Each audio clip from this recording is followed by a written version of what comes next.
어머님은 그냥 도장만 찍으시면 돼요. 며느리가 그 말을 했을 때 이상했습니다. 제가 보지도 않은 서류에 제 이름이 적혀 있었거든요. 그날 밤 베란다에서 며느리 통화를 엿듣고 알았어요. 저 살아있는데 제 집을 벌써 팔 생각을 하고 있더라고요. 40년 포장마차로 모은 집, 남편이랑 악착같이 모은 인천 26평 아파트. 그걸 며느리가 받자마자 바로 내놓겠다고 했습니다. 그래서 제가 먼저 팔았어요. 시작하기 전에 구독과 좋아요는 사연 제작에 큰 힘이 됩니다. 저는 이영자입니다. 올해 76, 인천 부평에서 40년을 살았어요. 이 동네에서 남편이랑 포장마차를 시작했습니다. 아침 4시에 일어나서 준비하고 밤 12시에 정리하는 삶이었어요. 손이 얼어 터지고 발이 부어 터져도 버텼습니다. 왜요? 우리 집 갖고 싶어서요. 30년을 모아서 드디어 이 집을 샀어요. 26평 아파트.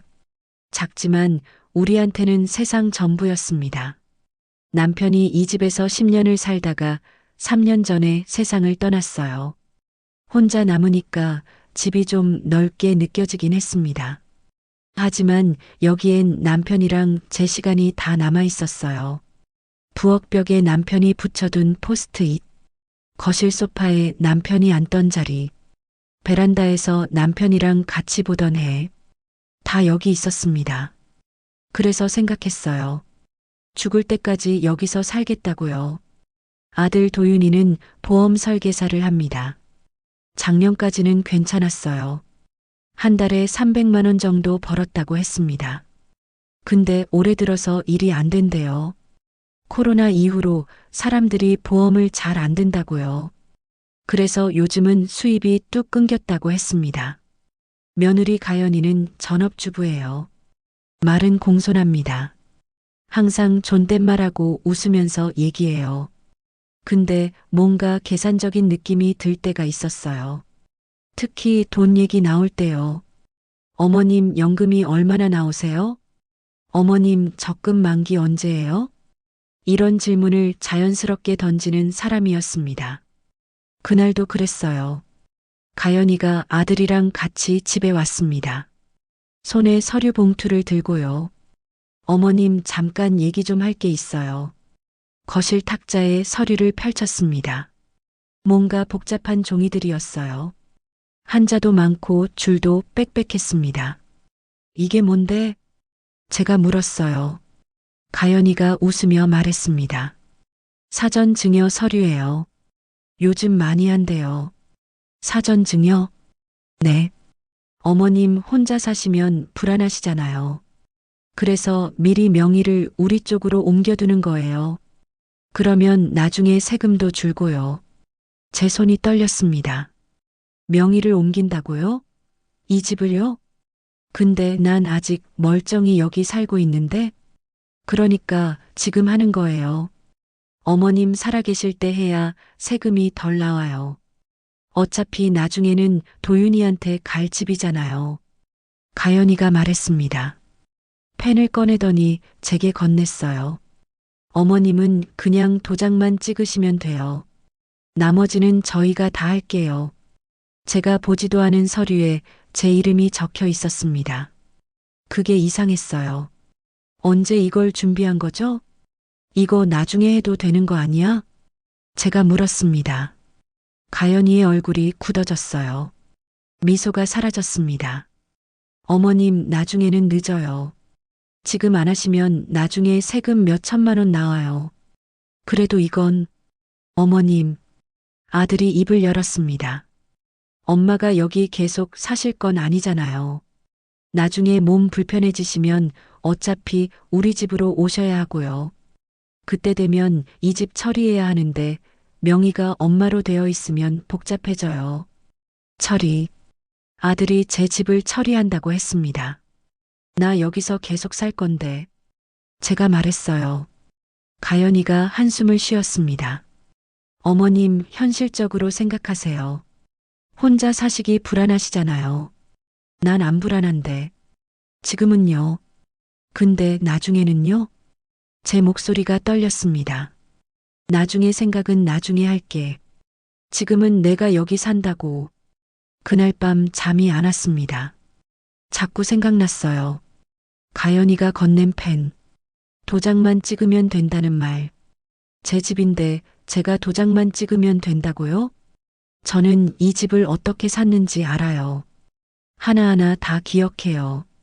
포장마차를 시작한 게 1984년이었습니다. 남편이랑 단둘이서요. 아침 4시에 일어나 시장 가서 재료 사왔어요. 무, 배추, 고기, 어묵. 하나하나 직접 골랐습니다. 싱싱한 걸로요. 그래야 손님들이 맛있다고 하니까요. 오후 오시면 포장마차를 끌고 나갔어요. 부평역 앞 골목이었습니다. 천막 치고 의자 펼치고 가스통 연결하고 손님 오시면 떡볶이 끓이고 순대 데우고 어묵 넣고 그렇게 밤 12시까지 일했습니다. 겨울엔 손이 얼어서 젓가락을 못 쥘 때도 있었어요. 여름엔 더워서 기절할 것 같았고요. 비 오는 날엔 천막이 찢어져서 온몸이 젖었습니다. 그래도 버텼어요. 우리 집 갖고 싶어서요. 여보, 우리 10년만 더 버티자. 그럼 아파트 살 수 있을 거야. 남편이 그렇게 말했어요. 저도 그랬습니다. 그래. 우리 꼭 집 사자. 아들 도윤이를 키우면서도 일했습니다. 도윤이가 어릴 때 학교 갔다 오면 포장마차로 와서 숙제했어요. 천막 안에서요. 추운 날엔 가스불 옆에서 손 녹이면서요. 엄마 언제 집 살 거예요? 도윤이가 물었을 때 제 가슴이 찢어지는 것 같았습니다. 곧 엄마가 조금만 더 모으면 30년을 모았습니다. 진짜 악착같이 모았어요. 하루도 안 쉬었습니다. 명절에도 일했고 아파도 일했어요. 통장에 돈이 조금씩 쌓여갔습니다. 그리고 1994년 드디어 이 집을 샀어요. 인천 부평구 26평 아파트 1억 2천만 원이었습니다. 대출 5천만 원 받고 나머지는 현금으로 냈어요.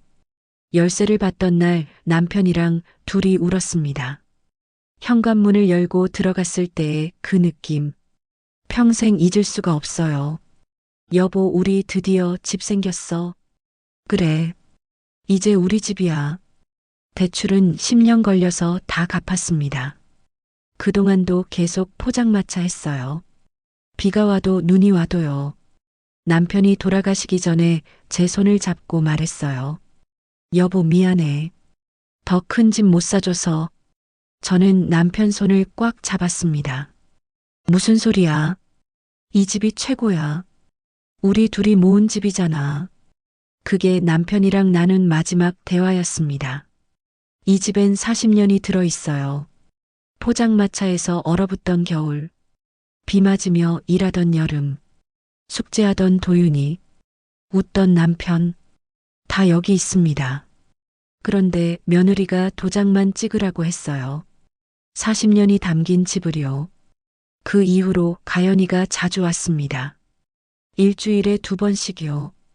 청소도 해주고 반찬도 해줬어요. 어머님, 냉장고 정리할게요. 어머님, 화장실 청소했어요. 어머님, 이거 제가 만든 나물이에요. 처음엔 진짜 고마웠습니다. 며느리가 이렇게 효심이 깊은 줄 몰랐어요. 그런데 뭔가 이상했습니다. 가연이가 너무 준비되어 있었어요. 어머님 혼자 사시면 위험하시잖아요. 나중엔 병원도 못 가시잖아요. 요즘은 다들 미리 준비한대요. 그리고 꼭 이 말로 끝났어요. 명의만 우리한테 옮겨두면 편해요. 한 번이 아니었습니다. 올 때마다 했어요. 그 말을요. 처음엔 슬쩍 꺼냈다가 나중엔 아예 직접적으로 말했습니다. 어머님 도장 어디 있어요? 제가 서류 다 준비했어요. 지금 안 하시면 나중에 후회하세요. 세금만 몇 천만 원 나온다니까요. 저는 계속 거절했습니다. 나중에 생각해 볼게. 아직은 괜찮아. 조금 더 있다가 그러자 가연이의 태도가 달라지기 시작했어요. 웃음이 줄어들었습니다. 말이 짧아졌어요. 네, 알겠어요. 그럼 전 갈게요. 그리고 어느 날부터는 아예 안 오기 시작했습니다. 일주일이 지났어요. 2주가 지났습니다. 한 달이 되었어요.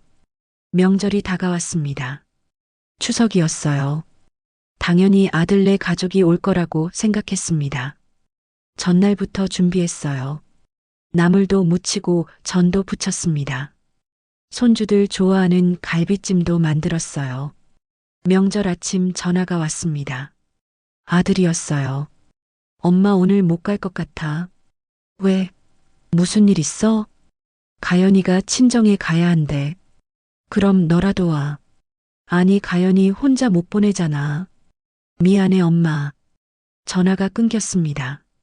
저는 부엌에 서서 갈비찜을 바라봤어요. 김이 모락모락 올라오고 있었습니다. 혼자 먹었습니다. 명절상을 혼자 받았어요. 갈비찜 한 점을 입에 넣었는데 목이 메었습니다. 그때 깨달았어요. 아, 그동안 잘해줬던 게 집 때문이었구나. 명예 안 넘기니까 이제 안 오는구나. 다음 날 경로당에 갔습니다. 친구 옥순이가 있었어요. 70년 지기였습니다. 같은 동네에서 살았어요.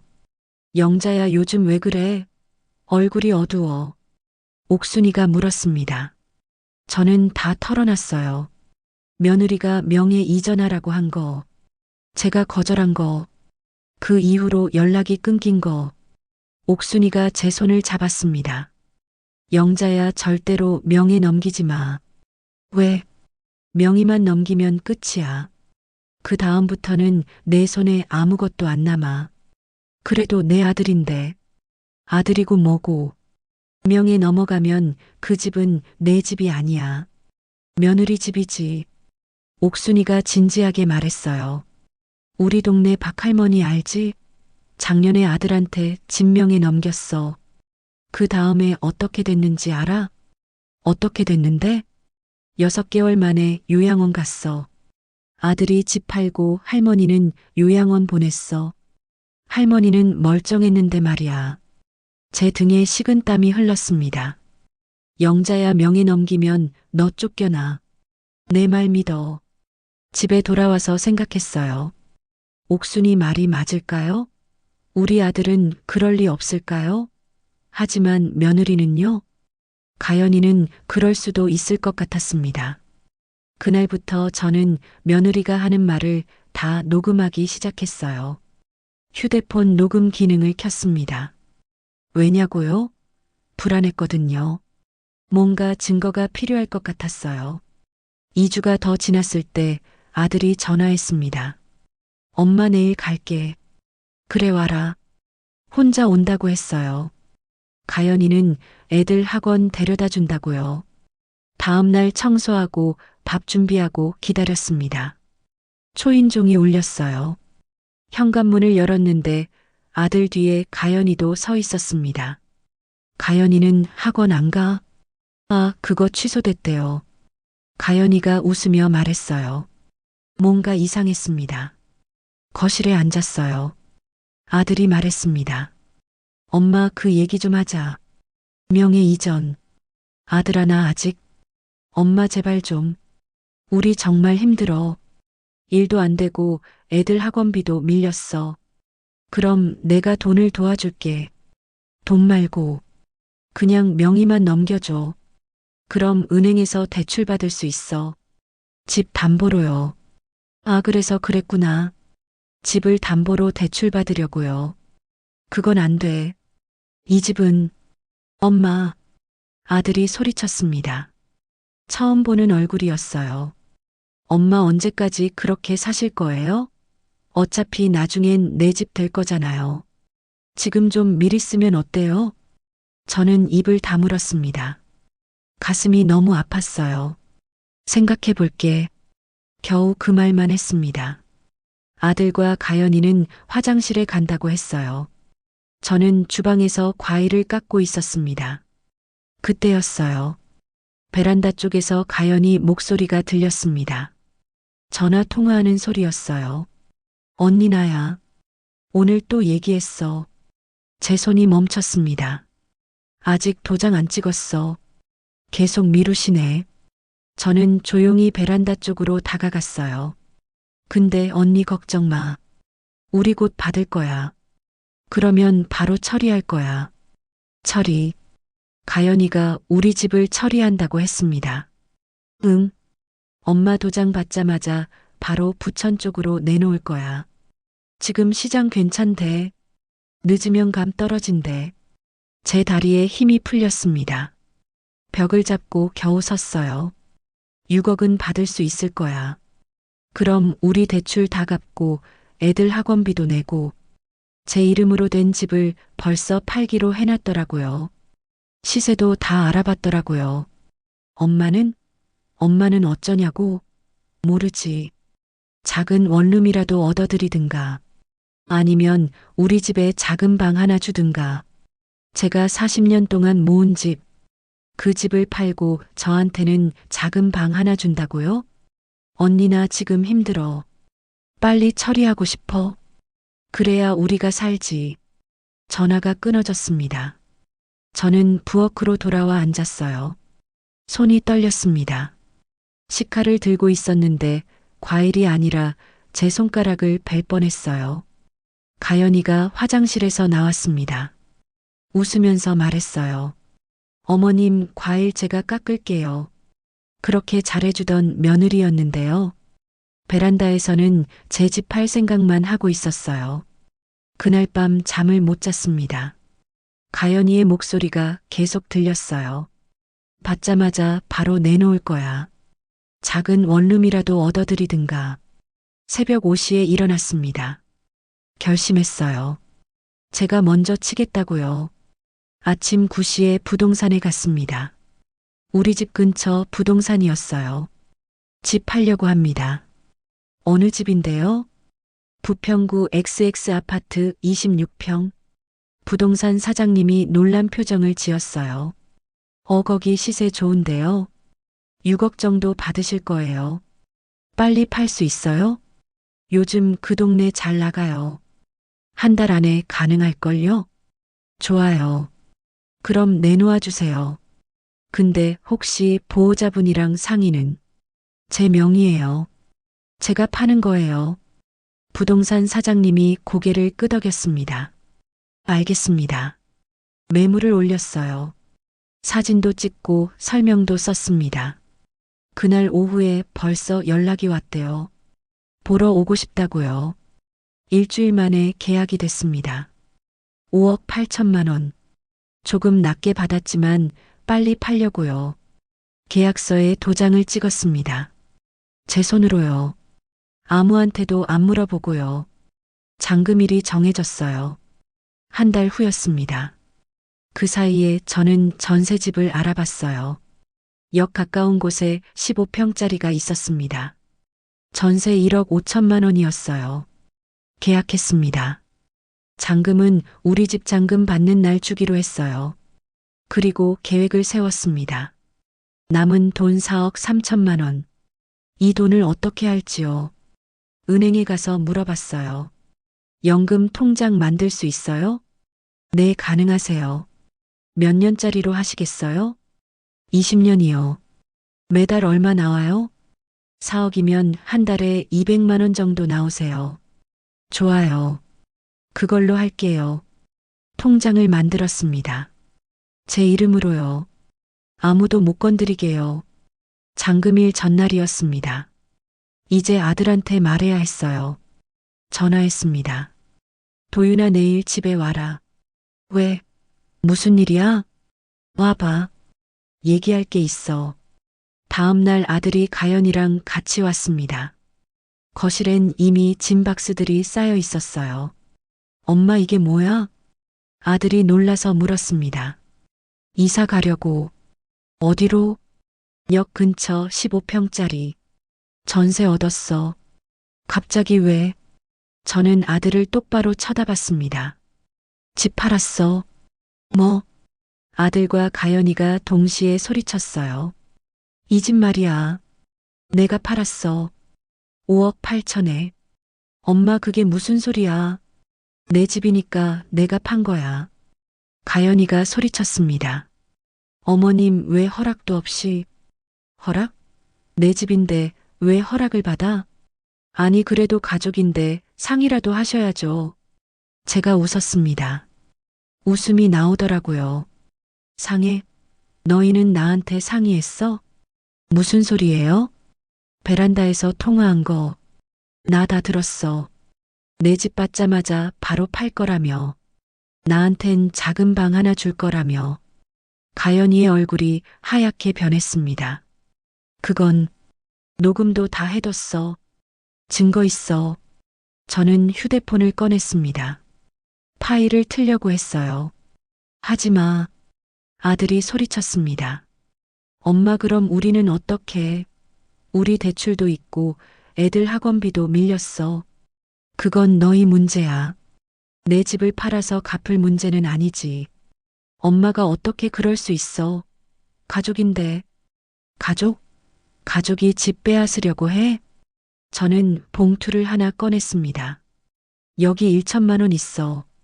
이거 가져가. 그게 내가 줄 수 있는 전부야. 엄마, 나머지 4억은 내 노후 자금이야. 연금 통장 만들었어. 매달 200만 원씩 나와. 그걸로 나 혼자 살 거야. 아들이 주저앉았습니다. 엄마 우리 어떡해. 너희가 날 정리하려고 했잖아. 그래서 나도 너희를 정리했어. 가연이가 울면서 말했습니다. 어머님 저희가 잘못했어요. 제발. 이미 늦었어. 오늘 오후 2시에 잔금 들어와. 그럼 이 집은 새 주인 거야. 저는 봉투를 탁자에 놓았습니다. 가져가. 그리고 이제 연락하지 마. 너희 얼굴 보기 싫으니까. 지금은 역 근처 15평짜리에서 삽니다. 작지만 제 집이에요. 전세지만 2년은 여기서 살 수 있어요. 매달 200만 원씩 통장에 들어옵니다. 그걸로 생활비 쓰고 병원비 내고 저축도 해요. 남은 돈으로는 가끔 외식도 하고 옷도 사고요. 혼자 살지만 외롭지 않습니다. 거짓말이에요. 외롭죠. 특히 밤에요. 손주들 생각이 납니다. 5살 민준이, 7살 서연이. 보고 싶어요. 정말로요. 명절에 전화를 했습니다.